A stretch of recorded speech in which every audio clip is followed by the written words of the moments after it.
Meu nome é Lúcia, tenho 30 anos, sou dona de casa e vivo com meu bondoso marido, Procópio, 1 ano mais velho que eu. Não temos filhos. Havíamos falado sobre ter filhos antes de casar, mas não aconteceu. Após alguns exames, descobrimos que tenho uma doença que dificulta engravidar.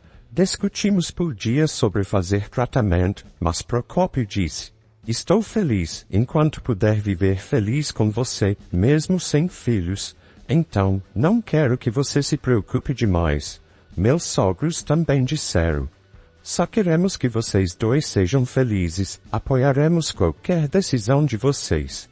Lembro que me disseram isso com gentileza, o que me fez chorar. Até então, eu sentia pena de Procópio e meus sogros, mas ao ouvi-los, pensei: talvez eu não precise me sentir culpada.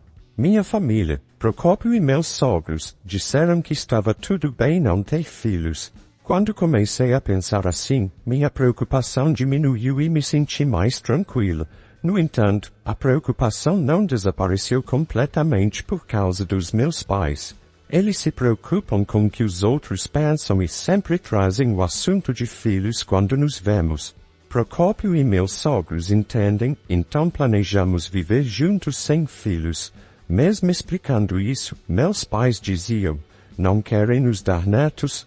O que vamos dizer quando os vizinhos perguntarem? Sua filha mais velha ainda não teve filhos. Procópio também tentou explicar, mas eles não ouviram. Você é um fracasso. Gostaria que aprendesse com sua irmã Maria. Meus pais sempre me comparavam com minha irmã Maria, 1 ano mais nova. Desde o começo, preferiam ela a mim, e o assunto dos filhos parecia acelerar isso. Maria não era só inteligente, mas também atlética e querida por todos. Nunca se gabava de suas habilidades, sempre era humilde e de bom caráter. Eu também gostava dela, e tínhamos uma boa relação. Eu quase não falava com meus pais, mas Maria e eu mantínhamos contato de vez em quando. Ela tem um filho chamado Cauê, que agora tem 6 anos. À medida que ele crescia, ficou evidente que tinha um transtorno de desenvolvimento, por isso ela se divorciou do marido. Irmã, por favor, mantenha isso em segredo para mamãe e papai. Considerando a preocupação deles com aparências, quem sabe o que diriam se soubessem do transtorno de Cauê? Maria deve ter me contado isso pensando assim. Claro, aceitei. E enquanto escondíamos de nossos pais, ajudei a criar seu filho como mãe solteira. Então, um dia, recebi uma ligação da polícia no meu celular. Você é irmã de Maria? Trata-se de sua irmã. Ao ver isso, a policial do outro lado da linha ficou em silêncio, como preocupada. Algo não fazia sentido, e mesmo sem estar calor, eu suava muito, com o coração acelerado. Tentei me acalmar. Maria morreu em um acidente. Depois de inspirar bruscamente, fiquei incapaz de falar, de boca aberta e mente em branco. De alguma forma, consegui contar a Procópio o que a polícia tinha dito. Ele colocou a mão no meu ombro, repetindo o nome de Maria na tentativa de me acalmar, em meio ao seu próprio choque. O tempo passou rápido com os preparativos do funeral e, antes que percebêssemos, era a noite anterior ao velório. Mesmo assim, não consegui aceitar totalmente que ela não estava mais neste mundo. Pensava que ela me ligaria no dia seguinte ou que voltaria para jantar comigo e Procópio. Esses pensamentos me preocupavam. Perguntava-me a qual funeral estava assistindo. Embora parecesse um sonho, não havia dúvida de que o nome de Maria estava presente na sala funerária, com seu retrato emoldurado e exposto. Ah, ela se foi, de verdade. Enquanto estava de luto com os amigos de Maria, ouvi uma voz que ressoava na sala. Olha quem decidiu aparecer, nossa filha que nos decepcionou. Ainda não conseguiu ter um filho. Eu não conseguia entender como podiam dizer essas coisas no funeral da própria filha. Meus pais agiam como se não vissem o quanto todos estavam chateados, continuando a me insultar. Amigos e familiares olhavam para meus pais incrédulos, vendo claramente o absurdo de suas palavras. Era evidente para todos que meus pais estavam fora de lugar. No entanto, ver algo tão bizarro, junto com a dor pela ausência de Maria, fazia meu coração parecer despedaçado. Não só Lúcia, parece que Maria também era uma vergonha. Todo o carinho que tínhamos por ela agora parece uma bobagem. Nunca pensei que meu neto tivesse um transtorno de desenvolvimento. É como um brinquedo quebrado, inútil, não é bom o suficiente para nossa família. Meus pais só diziam bobagens. Estavam completamente fora de lugar. Era como se houvesse um muro invisível ao redor deles, afastando as pessoas. Eu não queria que o filho da minha irmã ouvisse o que as pessoas diziam, então tapei seus ouvidos com as mãos e encarei meus pais com raiva. Cuide dele você mesma, não temos intenção de cuidar dele. É verdade, ser infértil e não ter filhos não é tão ruim quando se tem ele. Isso me deixou furiosa, minha cabeça estava prestes a explodir, já estava planejando. Claro, vamos cuidar dele com amor e cortar os laços com vocês, eu disse. Depois de dizer isso, meus pais ficaram brevemente surpresos, mas logo se foram com deboche. Façam o que quiserem, eles disseram. 10 anos depois, Cauê havia completado 16 anos. Embora no começo parecesse inseguro e fora de lugar vivendo conosco, agora parecia se sentir completamente à vontade. Ele havia crescido rapidamente, superando-me em altura. Cauê ainda não é tão alto quanto Procópio, mas está quase lá, crescendo como um louco. Havia uma pessoa estranha rondando nossa casa um dia, depois do trabalho. Procópio parecia bastante estressado e me contou sobre uma pessoa que viu usando um casaco com capuz bem profundo. Ele não conseguia dizer se era um homem ou uma mulher, ou a idade da pessoa. Parecia estar procurando alguém, olhando para os rostos dos transeuntes antes de desviar rapidamente o olhar. Parece que estava procurando alguém. Se você sair, Lúcia, por favor, tome cuidado. Seguindo o conselho, fiquei atenta ao que me cercava por alguns dias, mas não encontrei a pessoa suspeita com o casaco que Procópio mencionou. Talvez já não estivesse mais na área. Justo quando eu tinha baixado a guarda ao voltar das compras, aquela pessoa apareceu na frente da minha casa. 2 indivíduos estavam sentados audaciosamente. Poderiam ser ladrões? Não, isso seria muito chamativo. Me perguntando o que eles queriam, estava prestes a pegar meu celular para possivelmente ligar para a polícia, quando ouvi: Lúcia, é você? Lúcia, estávamos procurando por você, e gritaram os suspeitos. Quase deixei meu celular cair de tanta surpresa. Consegui guardá-lo no bolso e olhei para a dupla que havia gritado. Os capuzes se afastaram, revelando sem dúvida os rostos dos meus pais. Depois de termos cortado os laços e não termos notícias deles por 10 anos, eu não esperava vê-los de novo, especialmente aparecendo assim na minha porta. Curiosa, olhei para eles me perguntando o que queriam. Desde quando você constrói uma casa sem nos avisar? Se vocês têm tanto dinheiro, deveriam nos dar algo. Você é uma filha tão ingrata, não pode pensar na gente? Fiquei pasma com o que disseram. De fato, meus pais foram condenados ao ostracismo por amigos, colegas e parentes por causa do comportamento horrível no funeral de Maria. Faz sentido. Eles apontaram o dedo em vez de se levantarem, o que os fez parecer uns idiotas insensíveis para todo mundo, especialmente na empresa do meu pai, onde sua arrogância habitual já tinha espalhado rumores ruins. Ninguém duvidava dos rumores porque era típico dele fazer algo irracional. Como resultado, ele foi transferido para um departamento menos importante. De alguma forma, ele conseguiu trabalhar lá por 10 anos, mas recentemente optou pela aposentadoria antecipada e ficou desempregado. Então, você diz que está sem dinheiro, mas deveria ter recebido uma indenização por demissão. Meu pai baixou a cabeça, balançando-a frustrado. Ele havia rapidamente esbanjado sua indenização, salário e economias. No entanto, eu estava mais resignada do que surpresa. Ele sempre foi propenso a gastar dinheiro em coisas desnecessárias que acabavam acumulando poeira, mesmo quando eu morava em casa. Presumivelmente, ele gastou todo o seu dinheiro esquecendo a futura falta de renda e veio depender de mim quando percebeu que não tinha dinheiro para as despesas diárias. Eu te criei, uma fracassada, até a idade adulta. Então é natural que você pague essas despesas. Diante dos argumentos ilógicos do meu pai, instintivamente levei a mão à testa e suspirei. Sua recusa em considerar a possibilidade de conseguir o emprego era egoísta no pior sentido. Como é que você não nos deu dinheiro antes de construir sua casa? Seu filho Cauê é um desastre, mas vocês têm hipoteca. Minha mãe falou sem sentido. No entanto, pareciam estar mal interpretando algo. Não pedimos nenhuma hipoteca.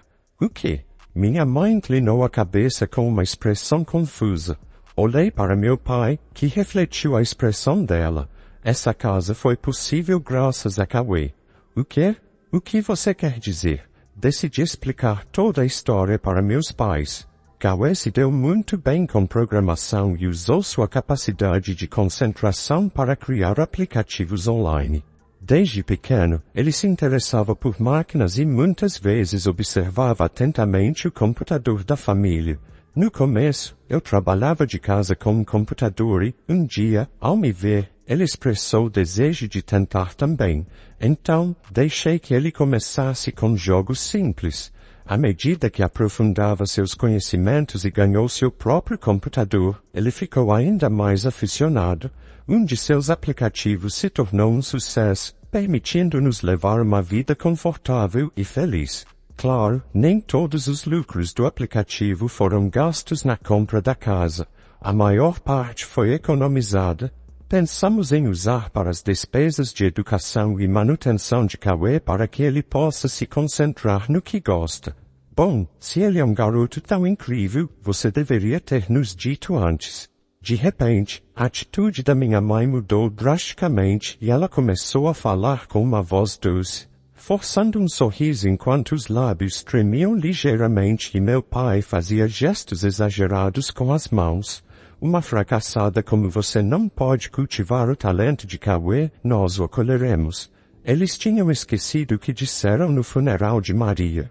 Ver esse comportamento doentio era insuportável. Do que vocês estão falando? Antes diziam coisas horríveis. Meus pais me encurralaram enquanto eu recuava. Sem transeuntes ao redor, não havia ninguém para pedir ajuda. Justo quando eu olhava ao redor, perguntando-me o que fazer, eu ouvi. O que estão fazendo? Ressoou a voz fria de Procópio. Antes que eu percebesse, ele estava ao meu lado, passando um braço pelo meu ombro. Cala a boca e deixe-nos ver, Cauê. Isso não será possível, por favor, voltem para casa. Sua atitude decidida intimidou momentaneamente meus pais, mas logo eles recobraram a compostura, me olhando com dureza e exigindo que os deixasse entrar em casa. Pare. Se vocês pensam em ficar aqui por mais tempo, vou chamar a polícia. Meus pais saíram a contragosto, mas eu não podia evitar a sensação de que eles não desistiriam tão facilmente. Minha previsão logo se confirmou, pois reapareceram alguns dias depois, vestidos com os mesmos casacos suspeitos. Desta vez, no entanto, havia uma razão particular para termos planejado nos encontrar com eles, então a chegada deles foi realmente conveniente. Deixem-nos entrar, queremos ver Cauê. Quando os deixei entrar, com cara de desconcerto, entraram na nossa casa como se fosse deles, inspecionando tudo, desde a televisão da sala até o vaso, a coleção de mangás de Procópio e a estante cheia de livros de programação de Cauê. Mexiam em tudo sem pedir permissão, demonstrando um irritante senso de direito.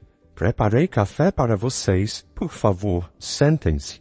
Só depois que eu os convidei a sentar, eles pararam a inspeção invasiva e se sentaram na mesa de jantar. Meus pais sentaram ao meu lado, com Cauê e Procópio em frente. Tinha medo que tentassem afastar Cauê se ele se sentasse na ponta. Você sabe por que estamos aqui hoje, não sabe? É por causa do Cauê. Claro, sabíamos que eles estavam aqui por isso, Procópio e eu. Afinal, não foram eles que disseram que não tinham intenção de cuidar do Cauê? Ainda lembro das duras palavras que soltaram no enterro. Disseram claramente que não tinham intenção de cuidar de Cauê. Procópio, com sua boa memória, deve lembrar disso tão bem quanto eu. Vamos, Cauê, por que você não vem viver com a gente? Criamos sua mãe, Maria, com muito amor.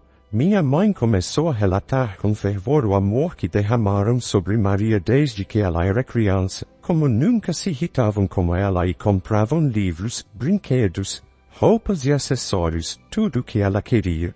Celebravam seus aniversários com grandes festas em casa. Eu me lembrava do que minha mãe contava, mas também de como ela descontava injustamente em mim, como se eu tivesse culpa de algo que não fiz, e de como nunca recebia presentes apropriados deles. Maria também parecia preocupada com o favoritismo deles. Quando me repreendiam injustamente, ela chorava e se desculpava, dizendo: "Desculpe, irmãzinha, é culpa minha." E, em ocasiões como meu aniversário, ela celebrava em segredo comigo, me presenteando com lindos acessórios para cabelo ou cosméticos comprados com sua mesada.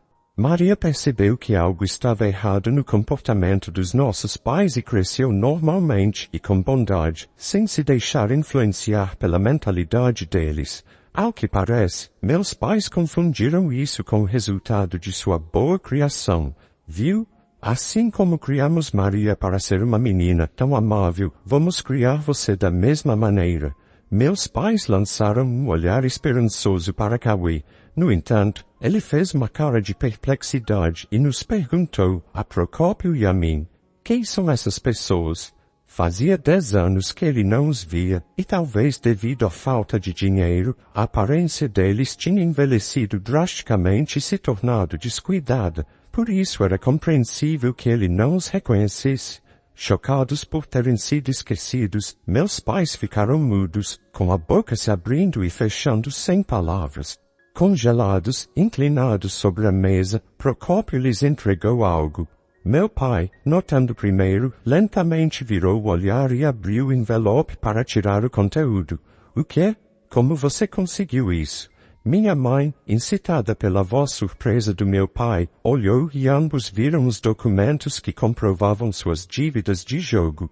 Procópio havia suspeitado desde o início sobre as identidades dos indivíduos suspeitos e contratou uma agência de detetives para investigar. Não podemos entregar o Cauê, não só pela instabilidade financeira de vocês, mas também porque não são confiáveis como pessoas. O tom de Procópio era severo, uma raridade quando ele se dirige aos mais velhos, transmitindo sua raiva. Além disso, já cortamos os laços. Então, não devemos nada a vocês. Procópio assentiu firmemente. Mantenham-se longe do nosso precioso filho, Cauê. Intimidados pela assertividade dele, eles se jogaram nas cadeiras.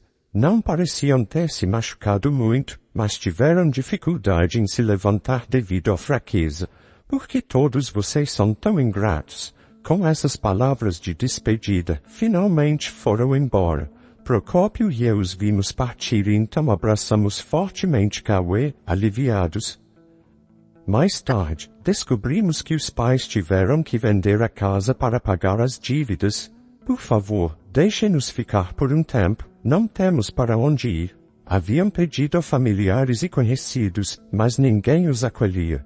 Seu comportamento no enterro se espalhou e ninguém queria convidar para casa pessoas tão irracionais, com medo do que poderiam fazer. Era o que mereciam. Eles recorreram a nós, mas recusamos firmemente. Preferimos que não nos envolvam mais. Como já disse antes, cortamos os laços com vocês. Foi sua decisão aceitar isso. Então, não temos nenhuma obrigação de lhes fornecer dinheiro ou um lugar para ficar. Saíram com cara de desespero e não voltaram desde então. Dissemos que chamaríamos a polícia se voltassem, e isso pareceu assustá-los. Sem um lugar para ficar, começaram a viver quase como indigentes, incapazes de conseguir o emprego devido à idade e sobrevivendo dia a dia com trabalhos temporários. Havia um casal de meia-idade olhando ofertas de emprego na mercearia, mas saí antes de saber se eram meus pais. Eles não podiam mais pagar suas contas de telefone e tiveram que cancelar seus celulares. Eu mudei meu número, por via das dúvidas, para garantir que não possam mais entrar em contato conosco. Agora, não precisamos mais temer o som da campainha ou do telefone. Nós três vivemos em paz. Eu continuo trabalhando de casa e Cauê está ao meu lado, trabalhando em seu computador desenvolvendo novos aplicativos. Ele sempre compartilha alegremente seus progressos comigo e com Procópio. Me pergunto se ele nos contará sobre a finalização de seu próximo aplicativo. Espero ansiosa e mal posso esperar para ver o que ele criará a seguir. Junto com Procópio, me comprometo a continuar cultivando o talento de Cauê. A história de hoje chegou ao fim. Não se esqueça de comentar qual lição você tirou dela. Também deixe um like no vídeo e se inscreva para não perder os próximos vídeos. E se você quer conhecer o final da história da mulher que ficou internada por conta de um acidente, e mesmo assim teve que lidar com uma notícia chocante que seu marido trouxe junto de sua melhor amiga, clica no vídeo que está aparecendo aí na tela. Te vejo nessa história. Grande abraço.